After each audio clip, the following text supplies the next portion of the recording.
Now, believe it or not, but the gradient is one of the hardest concepts to grasp in physics. Physics students can tell me this one.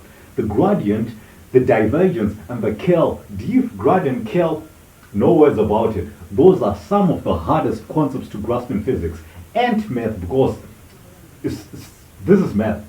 The reason the gradient is so difficult to grasp is because students fail to connect it with reality. A lot of texts and videos say the gradient shows the steepest ascent, but they fail to really grasp it, especially with the illustrations they're given. And the most common illustration pertaining to the gradient is a 3D surface, where you are asked to find the gradient at a certain point, which is a very, very poor illustration, and I'll show this in a moment. So in this video, we're going to try to get into the nitty-gritties so that as a physics student, and this is especially tailored to the physics student, so that they understand the machinery behind that formula, that gradient operator formula, and how it relates to the physical reality. So I hope you really, really get what I'm about to say. I really hope it sticks into your mind. So let's get into it. So let us look at the biggest source of confusion when it comes to the gradient. Now, here's the biggest source of confusion. Let's say we have a function f of x and y, and let's plug it into the gradient operator.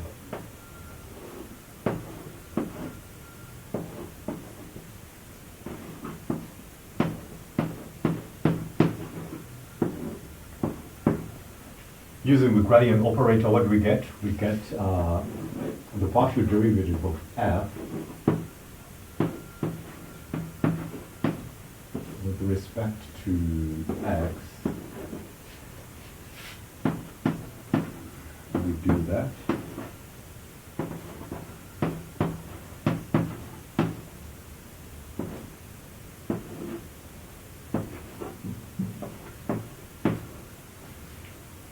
So this is how the gradient operator would look like when acting on the function f of x and y.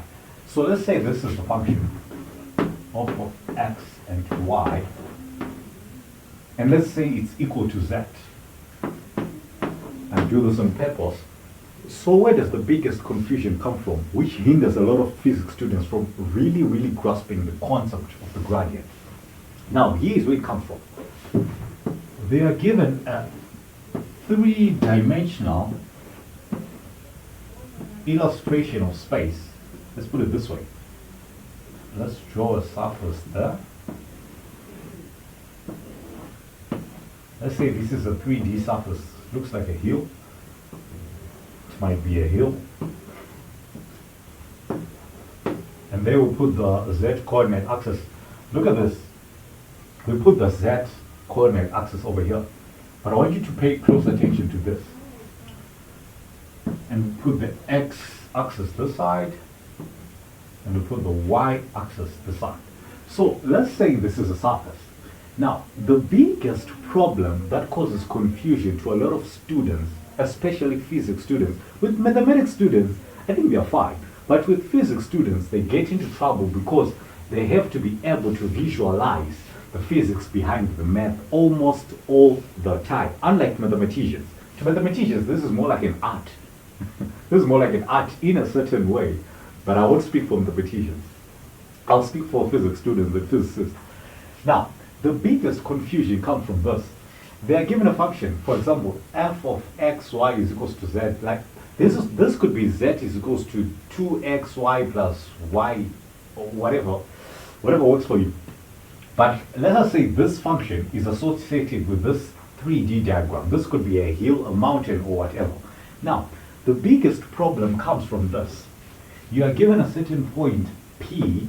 Here, let me use a different color.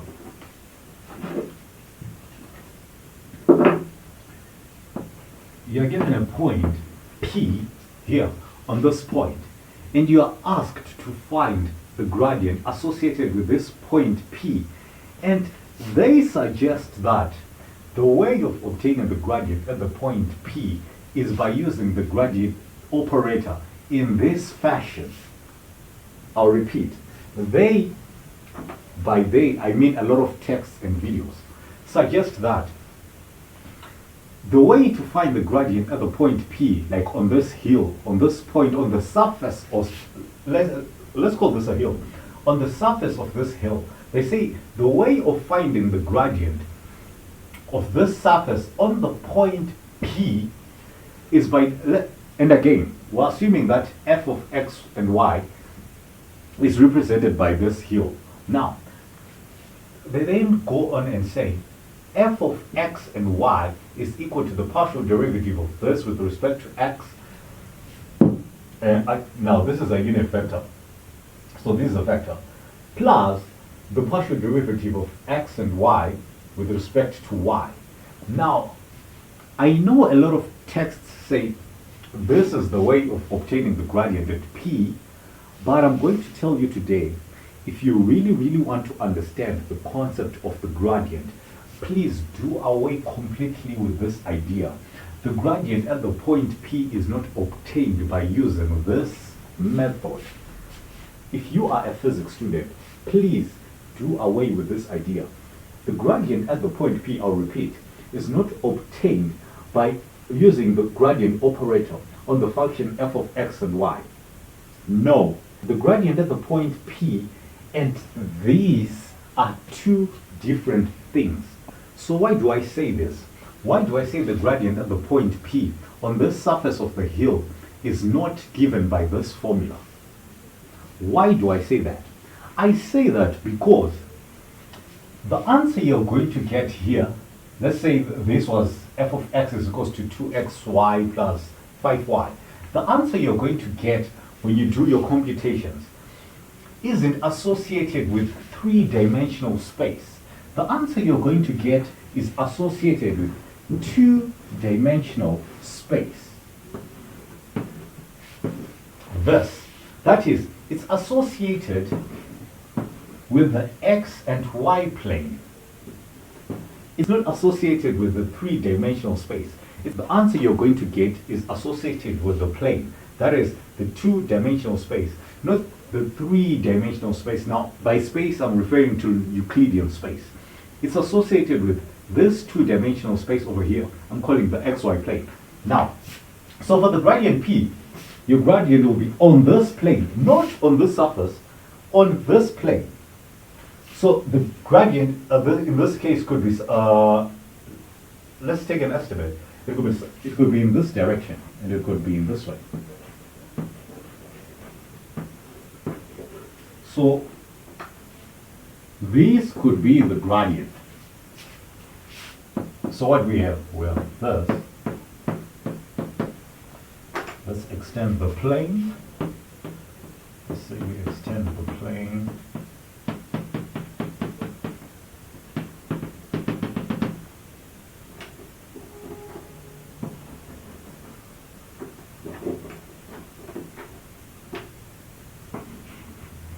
So this is what we have. The gradient at this point is something else. I'll repeat. The gradient on this point is something else. And it isn't even clearly defined. I'll explain why later. It isn't even clearly defined. So what you get when you plug in the coordinates associated with this point is actually an object, the vector, which is associated with the plane. Remember, you can only put in x and y. You can put in x, y, and z. So what you're getting here, if you look at this, is a two-dimensional vector. Where does the two-dimensional vector lie? It lies on the plane.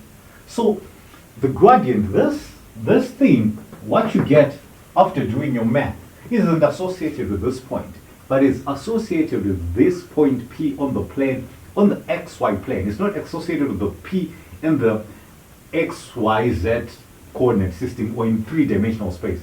It's associated with the point in two-dimensional space. This should make sense since you only have two slots here. We only have two slots. We only have a slot for x and y. Why is it? Because we're dealing with two-dimensional space. So it's a pity that this is commonly used as an illustration to drive the point that the gradient represents the steepest ascent. It's a pity that this is the illustration they use. The illustration is confusing because it utilizes 3D space when we only have two slots associated with two-dimensional space. So which is the best illustration for physics students, which won't confuse them when they're being introduced to the gradient for the first time? Because this doesn't work. The Hill example or the Hill illustration doesn't work. It confuses the physics students like at their first exposure to the concept of the gradient. Now, it is correct in a certain sense, and I'll show you how, when viewed in a different manner, not in this manner, not in terms of a hill. The hill example works, but not when visualized using three-dimensional space. When visualized this way, we confuse a lot of physics students. So how do we then introduce, or how do we give them the gradient concept with a different illustration that sinks deeper into their intuition, that connects with them better? Now, let me rub this off so that I illustrate it. So what is the best way to understand the concept of a gradient? The best way, I believe, is to associate the value or image of a function with the space in consideration. Let me show you what I mean. Say we've got a function f of x and y is equal to z. Now, this is our function f, and these are our variables x and y, and z is our image, that is this. Now, when I'm saying the space of consideration, I'm referring to this. Remember, I used this function in our previous example. Now, this is our space of consideration, and this is a two-dimensional space. Two-dimensional space. If we've got a function of three variables, then we would have something like this. So let's call this f1. For f2, we would have something like this.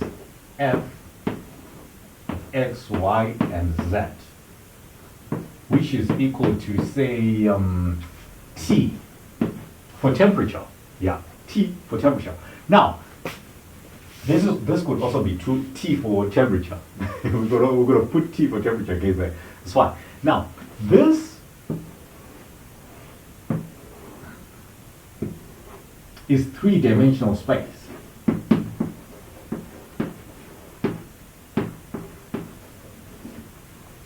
So this x, y, and z is three-dimensional space, and T is the image or the value associated with the points on this three-dimensional space.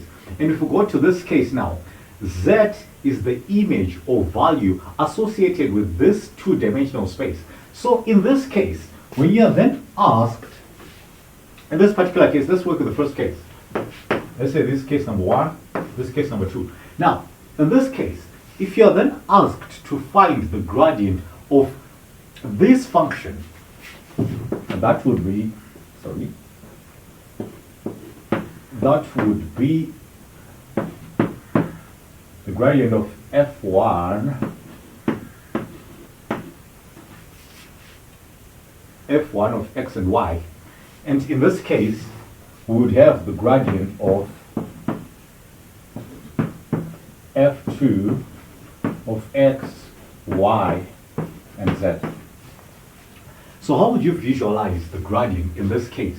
Say in this first case of f1 of x and y, how would you visualize the gradient if you are asked to find the gradient, or you are asked something pertaining to the gradient of this function? How would you visualize it? Now, you first look at the slots. How many slots do we have? We've got 2 slots for x and y, so this is associated with two-dimensional space. So what you would do first and foremost is to draw a two-dimensional plane. So you draw your two-dimensional plane.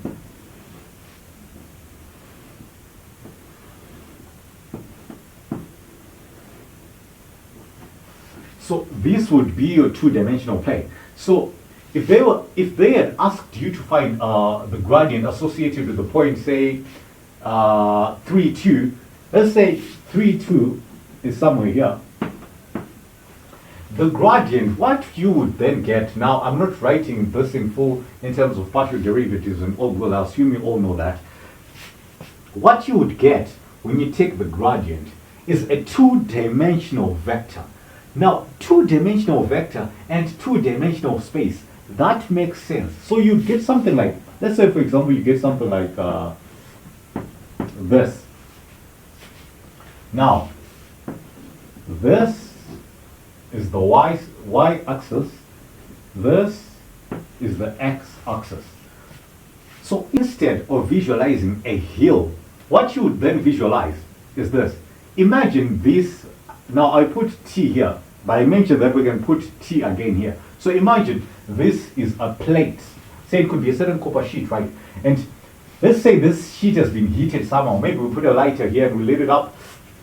Not lit it up, but we let the heat spread. All these points on the copper sheet would be associated with a certain value of temperature, which in this case is being represented by Z.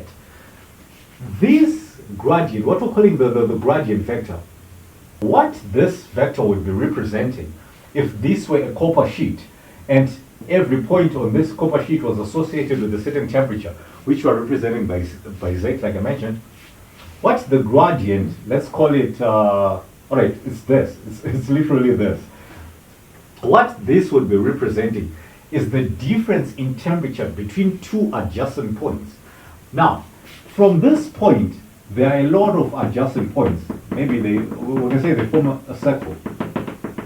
So what the gradient is representing is the difference in temperature between one of these adjacent points. Which adjacent point exactly? The point whereby if we take the difference, we get the greatest difference in temperature. So what this gradient is representing is the difference in temperature between two adjacent points associated, now, hey, this is English, forget my English, associated with the greatest difference in temperature. Now, if you go this side, we've got a difference in temperature. If we go this side, we've got a difference in temperature. Like if we go this side, we've got a difference in temperature. If we go this way, we've got a difference in temperature. If we go this way, we've got a difference in temperature. But the greatest difference in temperature is associated with this direction. So that is why we say the gradient is associated with the steepest ascent. Now, it's not the best illustration again, but the steepest ascent thing, because it's associated with the hill. But that's what we have in a lot of texts, and it's pitiful because it confuses a lot of people. I understand a lot of people with mathematical maturity and a lot of maturity in terms of physics, especially physicists, understand this. They understand what I'm saying completely without a problem. The hill example doesn't confuse them in any way, but it confuses a lot of people who are being exposed to the concept of the gradient for the first time. So in this case, I'll repeat, the gradient that you get, which is the gradient that you get, which lies on this plane, represents the greatest difference in temperature associated with two adjacent points. Now, when I say adjacent points, I'm talking about points adjacent on the infinitesimal scale. Infinitesimal scale. Like this is equal to this. Let's say this direction is n. This is the n axis. Infinitesimal scale. So when I say the points adjacent to this point we're focusing on, I'm talking about points which are close, which are like the closest to this point on the infinitesimal scale. So what about in this case now? What about in this case? In this case, since we have three variables, we do not draw a plane, we draw the three-dimensional space itself. So we have something like this.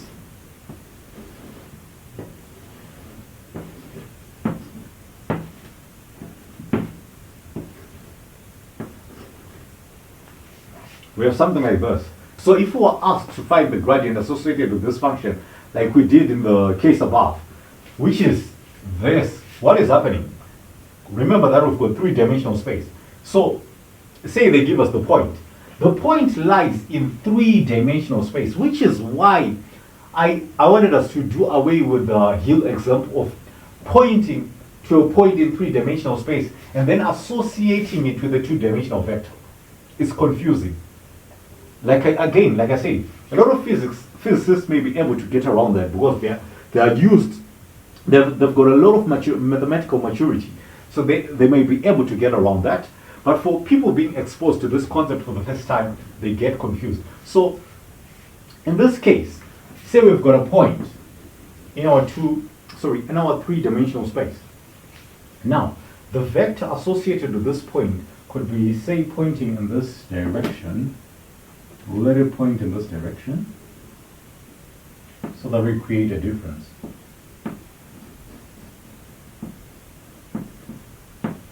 Now, this vector is just like this vector.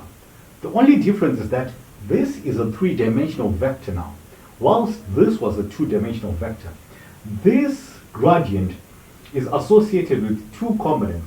This, however, is associated with three components. So this gradient is a three-dimensional vector. So what does it mean? Like, again, like this. This represents the greatest difference in temperature between certain two adjacent points, one of the points being P itself. I'll repeat, this gradient vector represents the greatest difference in temperature, the greatest difference in temperature between two adjacent points, like adjacent on the infinitesimal scale, between certain two adjacent points. That's what this gradient vector represents. That is why when you take the magnitude, when you decide to take the magnitude of the gradient vector, they say it's associated with the rate of increase. Yes, it's associated with the rate of increase. In which sense? In the sense that this is a difference in temperature with length, not with time, with length. What length? The length associated or in between the two adjacent points. So now I know that last part might have confused you a bit, but I just want you to capture this, that this gradient vector, unlike this, is associated with the three-dimensional space. So if we go back to our hill example, remember the first point I labeled P was actually not on the two-dimensional or XY plane. It was on top of the hill. In general, I was talking about the three-dimensional space as a whole in that example. So the reason I didn't want, and I'll repeat, the reason I didn't want to associate the vector you get, the gradient vector you get, with that point on top of the hill is because that point is in three-dimensional space, whereas the gradient vector associated with this function is on a two-dimensional space. So this is it, guys. Whenever you're given functions of this form, f of x, f1 of x and y, that is a function of two variables. Know that you're dealing with two-dimensional space. And whenever you're given a function of three variables like this, know that you're dealing with three-dimensional space. And in physics, these scalar functions or scalar fields are usually associated with the temperature, things like temperature. That's why I use the image T, so that you quickly relate to it if you're a physics student.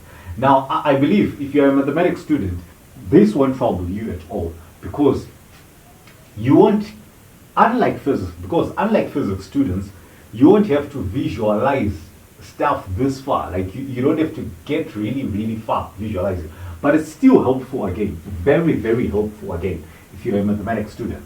So this is how you should visualize the gradient. Do away with the hill example, that is confusing. But either way, let's touch on it. How would we use that hill example? Like say you're asked to find the gradient of a certain hill and O.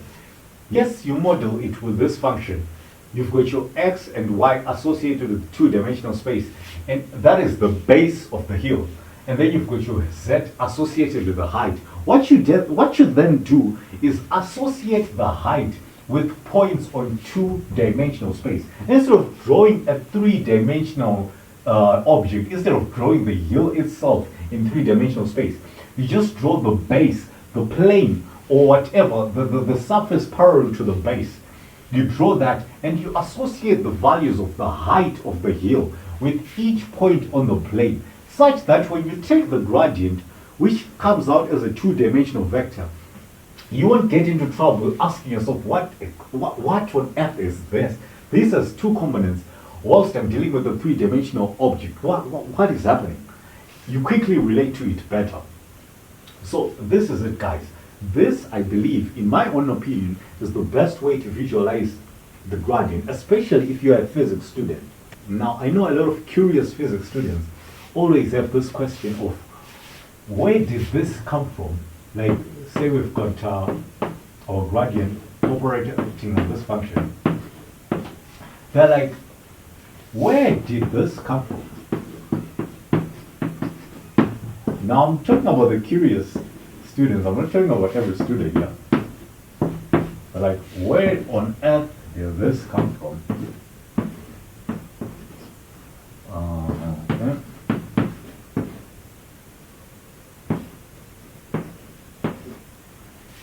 A lot of physics students might be like, where on earth did this come from? Like, why does the math work so perfectly? Why do we have this nice, elegant expression? Now, if you're a physics student, yeah, this might bug you a bit, like, how on earth did someone derive this? Like, how does it always come out in this beautiful manner?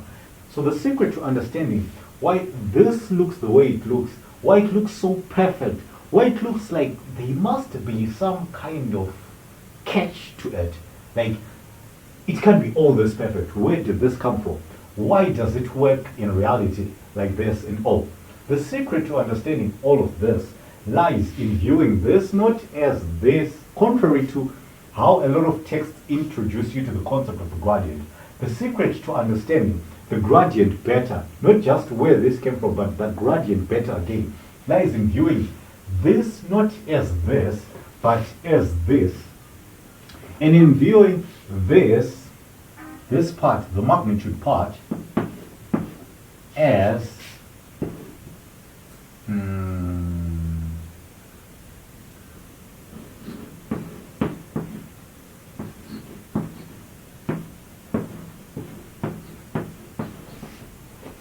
the magnitude part as this. But that's for another video, guys. Let me know in the comments if you want me to make a video explaining why it is best to visualize the gradient as this, why every time you look at this, you should see this behind the scenes. Let me know in the comment section, guys. If you made it to the end, thank you very much. Please leave a like, subscribe, and comment, guys. It grows the channel. Thank you very much, guys. Have a nice one.